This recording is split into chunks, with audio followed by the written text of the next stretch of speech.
Since decades, people have been clearing trees inside Aarey forest, filling it up with concrete for their commercial ventures. After decades of such exploitation, for the first time, Chief Minister of Maharashtra, Mr. Uddhav Thakarey, instead of converting more forest lands into commercial zones, declared 800 acres of Aarey forest as reserve forest. 6 months later, the handover is yet to happen. The delay is coming from the Secretary of the Revenue Department, because he's the authority, supreme authority who sign the documents which physically empower the Forest Department to take possession of Aarey forest. So that handover has not been signed yet, is what is our information, which is available to us as of now. So I do not know why it is not being signed, because the Dairy Development Board, our inquiries with them, they have said that they have given their NOC and the file has gone to Mantralaya. Now I don't see why Mantralaya has to take so long to sign and hand over the possession. If we were to write to someone to build the pressure, should we be writing to the Chief Minister or the Revenue Secretary? Both. You have to write to the Chief Minister and copy the Principal Secretary Revenue Department on this, and also Principal Secretary Forest Department also on this, because ultimately the Revenue Department will transfer it to the Forest Departments. Both the secretaries have to be involved, but the Supreme Boss is always the Chief Minister, and whatever he says has to be followed. But I don't mind, personally, if you ask me, even the signing wouldn't be, what do you call it? It doesn't have to be very critical right now, but at least the handover, physical handover, so that it can remain protected till your administrative delays are overcome. That would have sent the right signal that you're keen on protecting Aarey. On one hand, you say you want to protect Aarey, you're not going to let it be destroyed. On the other hand, you don't hand over it to the authorities who have the manpower and the knowledge to tackle these fires. So I would say the bureaucracy in Mantralaya is largely responsible for not signing those files for whatever reasons they may have. But the fact is that Aarey is losing out because of those delays. The budget allocation for forest fire prevention and management has seen a drop from 50 crore in 2020-21 to 40 crore this year. So even after Aarey forest is handed over to the Forest Department, will the Forest Department have enough funds, equipment, staff to contain future fires? To control the fires in Aarey, you don't need 40 crores. Even less than a crore, you can easily manage the entire forest area. Now, crore is also a too high an amount. I would say even something as less as 10-20 lakhs should suffice. It's not so difficult, because what do you do generally? You have the forest laborers or the van mazdoors, who are the people who are on the ground, who know, they basically come from the local tribal hamlets and they know the forest very well. And they are kept on duty all the while. So in turns, they look after the forest. If there is a fire, they put it out before it can get very big. There are fire lines which are drawn. There was a fire station inside Aarey which can be restarted for less than, say, 10 lakh rupees today. Why is that not being done? So the question is, if there is a will, there is a way. Money is not a constraint here. I don't think for Aarey money is a constraint. In the worst case scenario, I'm very sure that there are so many corporates in Mumbai who would love to come and help pitch in for that. Money cannot be a reason for allowing the forest to burn down. In the reduction of budgets, it's a reflection of how valuable you think your forests are. In fact, the budget should have gone up. If you see, we should not see the immediate effect only. When you see a forest fire, you say, okay, so much of forest has gone down. What you don't realize is that 1 year of regeneration of a forest has gone down the drain. So new saplings do not survive. The forests are not regenerating. They are continuously degrading. And that somewhere we need to stop. The seriousness is lost on the people in power, and we need to wake them up. Different parts of Aarey are being set on fire every single day, and I'm not exaggerating. So we are at Aarey forest at the site of another fire at Tapeshwar. Here people set fire to this forest every day. If you see very close up, you can see that there's been some fuel added to this, like gobar. There are no buffaloes here and there are no cows here. How did the gobar all come lined up in one line? And you can also see in some situations, like that tree in the distance, if I were to zoom in, there are some trees where the trees have been burned deliberately. They have lined up fuel around the trees. In some cases, they have also put cut branches near the trees. And we have been putting out these fires every day, and we have called the fire brigade also. They are also at work. You can see their pipe over here. They are also trying to get a grip on how to deal with a complex place like Aarey. And every day we find fires being set in this spot, in fact. Sometimes even twice a day or thrice a day. Has the this always been the case? Were there fires inside Aarey every single day? Not at all. Definitely not. There were less than half the number of fires that we see every year. This year, the fires are more primarily because of the lockdown. The lockdown has encouraged the slum mafia to move into Aarey with a unprecedented uh, levels. You will find so much of encroachments have happened, and more slums are being created by the day. And there is no action from the government. The police says lockdown, we don't have staff. When the forest department, when the dairy development wants to demolish, they don't get protection. They don't have the staff to break down the encroachments.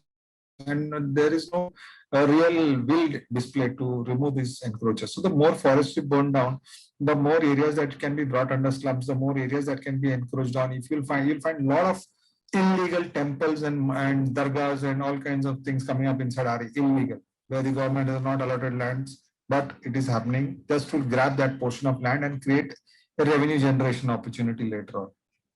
So I would say these fires are not, it's not natural. It is being set up deliberately by vested interests, and the administration has turned a blind eye to it. Not a single person has been caught red-handed, and they have enough information on the ground. You cultivate your resources in the tribal communities, they will tell you who's setting off the fires. Even in the slums, how do police detect crimes? They know. It's not an isolated case where someone a miscreant has gone somewhere deep into a forest and has lit a fire and run away. These areas, though it is densely forested, people know who's going where. The locals know who is from which part of the Aarey, which pada or which tribal hamlet is coming from, which slum is coming from. The community, those scattered, they know each other. Like they have a tentative idea of who is this person. I personally have stopped people from keeping idols and trying to grab land. This starts as this. It starts as a small thing, okay? And then it'll get bigger. Then a small shed, temporary shed comes. Then a cement shed comes. Then they'll cut all the trees. Then they'll burn everything. This is how they're doing again. Yesterday we found another temple that they tried to make over here on the banks of the Mithi river. And then they put this orange thing here. Because later on, if somebody tries to remove a temple, it becomes a religious problem. So they start with the temple, and then this tree will be cut. See, they've already cut a branch. So then this tree will be cut, and then the next tree will be cut, and then everything else is burnt. This is how illegal temples are coming up all over Aarey. So this is the fire brigade leaving right now. Thank you, Mumbai Fire Brigade. Every time some fire breaks out at Aarey, either an environmentalist or a local resident calls the Mumbai Fire Department for help. But how feasible is it? Are they really trained to fight forest fires? You should remember that the Mumbai Fire Brigade is not a unit which has been trained to fight forest fires. They are supposed to look after the urban fires. And the fact that they are willing to go that extra mile and try and put out a fire inside a forest, we should thank them for that. There is no incentive to go into an area which is not into a forest to put out a fire for the fire brigade. I mean, it doesn't really come under their jurisdiction unless they are specially called in by the owner of that land. Here in the case is the dairy development board should be calling them up, or they should have their own setup. Or if it is a forest land, you won't find that the fire department is being called in, because there are fire lines, there are hydrants which are fitted at various locations where they just go and connect the hoses and start dousing the fires wherever they can. So once it goes under the forest management, under the forest department, these things automatically fall into place. The infrastructure needed to fight fires has to come from the owners of the land. The fire brigade going into the forest, they do not have the equipment, they do not have the expertise, and they do not have the real mandate also. So technically you say a policeman has to take care of every crime, but you don't approach what you call a constable for a very serious crime, or a traffic constable to look into some kind of IPC criminal act which has happened. We generally go to the police station. It is better equipped to handle those complaints. Of course, if there is nobody else, the nearest policeman is always supposed to help. So that is what the fire brigade is doing. They are coming in whenever they can. But they are also wary. They know in their hearts that this is being done deliberately. The area is very big and this is going to be a routine. So there is see, when you want to prevent a crime, you go first time with all your heart into it. Second time you go into it. But you know it's going to be a recurring action fact or recurrent event. Then you don't want to really waste your resources on it. Then so let it go to hell. So that is a problem. So ultimately, it reflects very poorly on the government if they can't get the infrastructure in place to protect forests.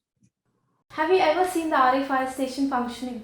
I have seen it, yes. In the 80s, I have seen the fire station functioning, and there was a small fire engine also there. There used to be tankers of water there always ready. There was a dedicated staff also for it. Encroachers have realized that chopping down trees to clear forests immediately attracts attention and calls for large-scale protests. So people who have realized this have started burning down forests instead of chopping them. Because history tells us there has hardly ever been a successful investigation into a forest fire. So a lot of these encroachers are responsible for most of the forest fires. A few days ago, someone started landfilling a 5-acre land inside Aarey. This is land filling of up to 35-40 feet. Okay, this has appeared in yesterday's midday, and it's appearing in the media also about this thing. So it's not an unknown thing that this is happening. Now, what you see behind me are, in fact, the floodplains and the catchment areas of the Mithi river. So this is where, when it floods, when the river floods, it overflows and it comes here and occupies this grassland, and it gets absorbed over here, and this is why Mumbai doesn't flood. It turns into groundwater of Aarey, which feeds the trees, and those trees take that water into what makes your humidity. This is how ecosystem works. Now, when a human being who is stupid and ignorant and suicidal comes and fills this place with mud, what's going to happen is this water no longer goes where it's supposed to go. It's going to go to Kalina. It's going to go to Kurla. It's going to go to the international airport at Marol. It's going to go to Bandra East. It's going to go to Dharavi. It's going to go to all these places where it does not belong. Now, there is no signboard, okay, that says who is this work, whatever. Now, yesterday a journalist had asked the Aarey CEO what is this work, and he said that it's been given to Indian Oil Corporation for a petrol pump which is 200 by 200 square feet. Does this look like 200 by 200 square feet? Look at this on Google Earth. It's a huge land filling. It's about 5 acres that they're going to take finally. It's already a flood-prone city. Already we're having a climate emergency. Already our temperatures are going to cross 40. Already our wildlife is disappearing. Already the groundwater tables are falling everywhere. This is not a time to be building petrol pumps in the forest. So if we want to put an end to any more constructions on floodplains and catchment area, who is the authority we need to write to, who has all the power to give permissions for constructions inside Aarey? You want land, you approach the urban development department. Okay, then they look at which parcels are available. Now, when you go with the parcel which is already in your mind, you go and tell the urban development, I want this land here. So then they write to the revenue department, you allot this person a land in XYZ pocket. This is the land, and let us know the status. So the revenue department says, yeah, the land is ours, we can give it, no problem. And that's it. So wherever the revenue department shows the availability of land and the urban development department says, yes, you can go ahead with your work on that land, then it becomes legal. At a time when governments are selling development dreams to the public, how can we protect and preserve forests for the future? If you leave lands just untouched as forests, sooner or later, some government project will come in and start eating it away. And the trade-off is absurd. Now, the most pristine forests, I'll give you an example. The most pristine forests in our country are in Andamans. They have been there probably right from the time when the earth was formed. Trees which are hundreds and hundreds and hundreds of years old, the forest continuously regenerating. Now, the government wants to make that a tourism hub.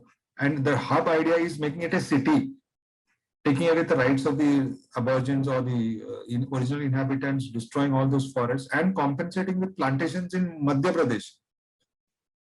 I am going to Andamans to see the forests of Andamans. I don't want to see the forests of Andamans in Madhya Pradesh. Then Madhya Pradesh creates its own forest. So this kind of absurd, nonsensical trade-offs which have come in after this 2014 need to go. The mandate of the Environment Ministry is to protect, not to sanction. There is no provision in the law which allows the Environment and Forest Ministry to give land. People don't realize this.